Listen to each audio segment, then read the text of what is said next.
ব্যবস্থা ঠিক? এই তো ভালো আছো? এই তো আছে ভালো। তো দিনকাল কেমন যাচ্ছে? এই তো চলতেছে তোর? এই তো যাচ্ছে। শ্রাবন্তকে বলছিস? হ্যাঁ বলছিলাম তো, কল দেওয়া হয়েছিল।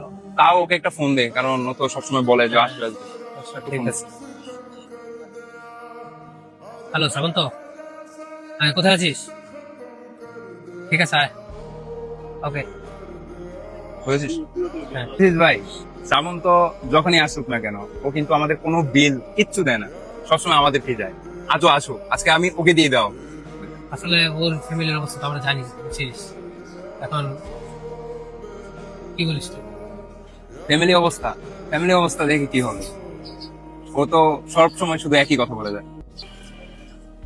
কিরে ভাই, কি আরে কি অবস্থা? অবস্থা? হ্যাঁ ভালো আছিস? ভালো। বিনয়, হ্যাঁ বস। তোর দিনকাল কেমন যাইতেছে? এই- তোরা চাটা খাবি তো? হ্যাঁ কেন, তুই খাওয়াবি নাকি? আজ আগে অর্ডার দে, তারপর দেখা যাক, সমস্যা নেই। ঠিক আছে, খাবো। আচ্ছা তাহলে আমি অর্ডারটা দিয়ে আসি। ও খাওয়াবে চা? হ্যাঁ,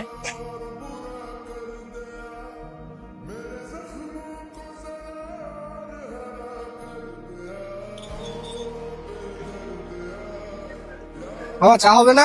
কয়টা লাগবে চা মামা? 3টা চা দিন। ঠিক আছে, কি কি চা? দুধ চা নাকি লাল চা মামা? আচ্ছা, দুধ চাই দেন। ঠিক আছে দাও। আমার কাছে তো এত টাকা হইবে না, এবার চায়ের বিল তো হয়ে যাবে মনে হয় 40-50 টাকা হইবে। আমার কাছে এত টাকা না, চেক করে দেখি তো কয় টাকা আছে।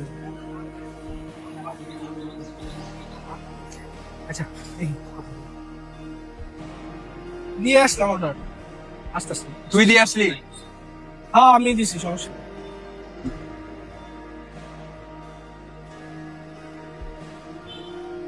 মামা এই যে তোমার তিনটা চা। আচ্ছা ঠিক আছে। বিলে কন দিয়ে দিবা নাকি পরে দিবা মামা? না আসেন, একটু পরে আসেন। ঠিক আছে। টাকা নেই।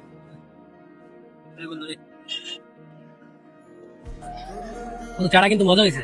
হ্যাঁ চাটা খুব ভালো হয়েছে, চাটা খুব ভালো হয়েছে। মামা চার বিল্লা দিও। ভাই আমার কাছে তো টাকা মানে খুব কম, দিয়ে দিতে আমার কাছে। কি সামান্য চা খাওয়ানোর যার যোগ্যতা নেই, সে এসছে আমাদের সাথে বন্ধুত্ব করতে? তোকে আগেই বলেছিলাম ও চায়ের বিল দিতে পারবেন। থাক বন্ধু তুই বস। না বসবো কেন? ও বলেছে প্রত্যেকবার আসা ও একই কাজ করে, ও পারিবারিক সমস্যা দেখায় না, প্রতিবারই একই সমস্যা করে। আসলে ওর ফ্যামিলির অবস্থা তো আমরা জানি, তুই বস, আমি দেখতেছি বিষয়টা। দিতে পারবি না, আসিস কেন? বন্ধুত্ব রাখতে হবে না তো?